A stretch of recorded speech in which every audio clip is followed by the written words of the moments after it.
अब हम पढ़ेंगे बच्चों एटॉमिक मास के बारे में।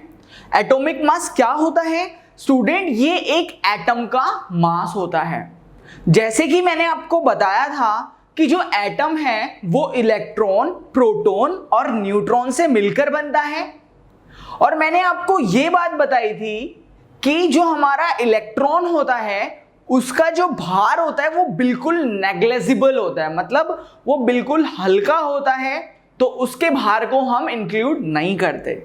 तो इसका मतलब है कि जो हमारा एटॉमिक मास है, मतलब जो एटम का मास है उसका भार केवल प्रोटॉन और न्यूट्रॉन की वजह से हो रहा है। तो इसलिए हम कहते हैं कि एटॉमिक मास जो है वो प्रोटॉन के मास प्लस न्यूट्रॉन के मास के बराबर होता है। तो जो हमारा एटॉमिक मास क्या होता है बच्चे, वो प्रोटॉन के भार प्लस में न्यूट्रॉन के भार के बराबर होता है। या हम ये भी कह सकते हैं कि atomic mass equal to mass of proton plus में मास ऑफ न्यूट्रॉन। ओके बच्चे, तो जो हमारा बच्चे एक एटम का भार होता है ना बच्चे, वन एटम का जो वेट होता है वो होता है लगभग 1.66 इंटू 10 की पावर माइनस 24 ग्राम। क्या होता है?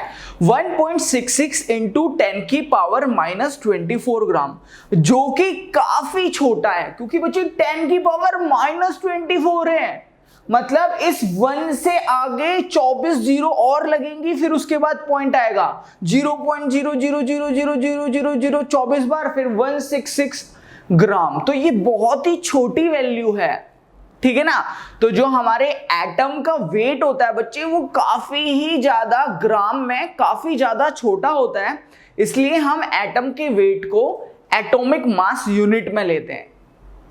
ओके, एटॉमिक मास यूनिट क्या होती है ये मैं आपको एग्जांपल में समझाऊंगा। आइए बच्चों इसे एग्जांपल से आपको समझाता हूं। बच्चे इसका एग्जांपल है जैसे कि कार्बन।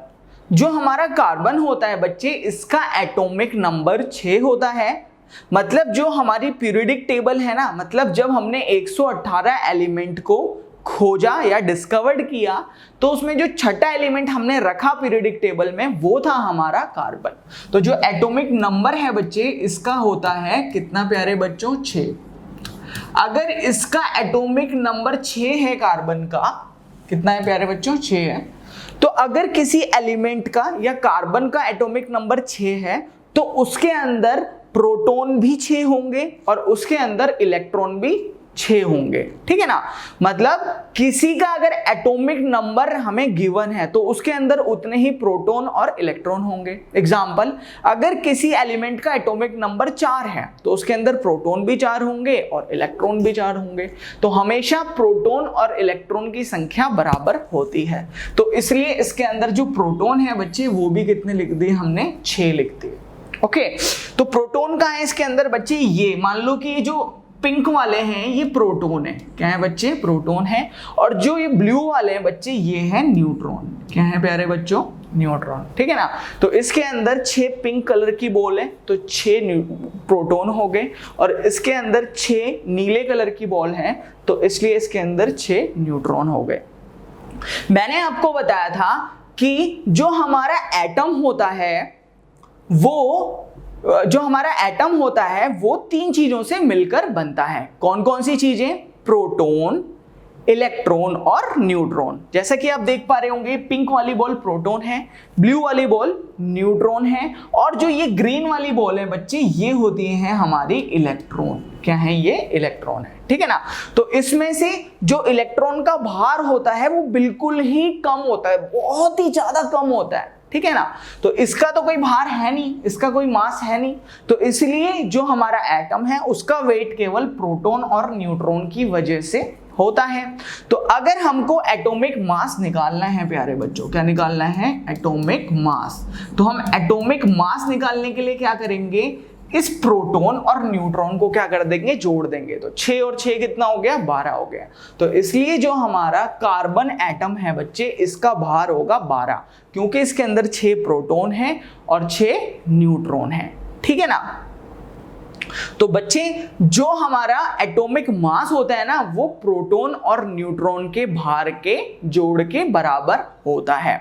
हम ये भी कह सकते हैं बच्चे बहुत सारे ज्यादातर केस में जो हमारा भार होता है बच्चे वो एटॉमिक नंबर के दुगना हो जाता है। जैसे यहाँ पे एटॉमिक नंबर 6 है तो अगर मैं इसका दुगना करूं तो मेरा एटॉमिक मास भी आ सकता है बच्चे। कैसे? 6 का दुगना क्या होता है? 12। तो बहुत सारे केस में क्या करते हैं हम सीधा एटॉमिक नंबर का दुगना भी कर सकते हैं, ठीक है ना, क्योंकि हमें प्रोटॉन तो पता होते हैं, न्यूट्रॉन नहीं पता होते। न्यूट्रॉन क्या हो जाते हैं बच्चे? कभी कभार ज्यादा हो जाते हैं। जैसे किसी में 6 प्रोटॉन है तो उसके अंदर न्यूट्रॉन 7 हो जाएंगे, है ना। तो बहुत से ऐसे केस होते हैं जहां पे दुगने से एक ज्यादा भी होता है, वो भी मैं आपको बताऊंगा।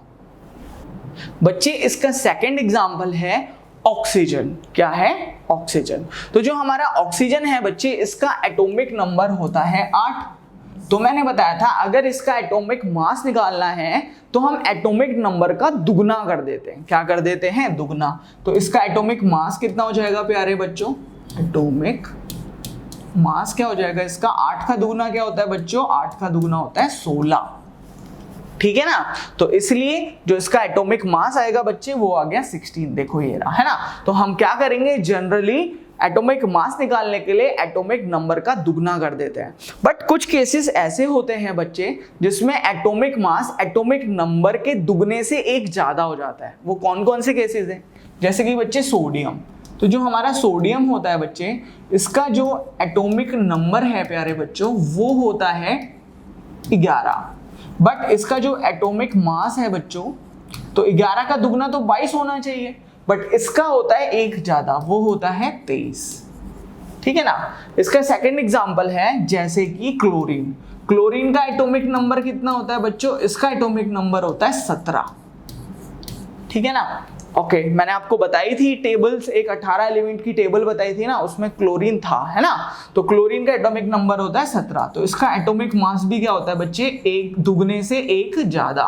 तो 17 का दुगना हो जाएगा 34 और उसमें एक जोड़ूंगा तो वो हो जाएगा 35। तो इसका एटॉमिक मास हो जाएगा बच्चों 35, ठीक है ना।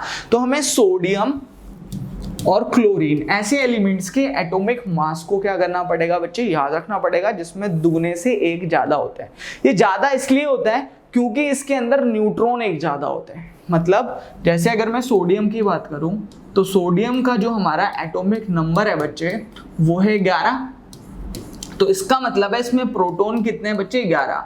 बट इसमें जो न्यूट्रॉन होते हैं बच्चे वो हो जाते हैं 12। तो इसलिए इसका जो एटॉमिक मास आ जाता है बच्चे वो हो जाता है 12 और 11 23, ठीक है ना। तो इसमें न्यूट्रॉन एक ज्यादा होते हैं, इस वजह से एटॉमिक मास क्या होता है बच्चे?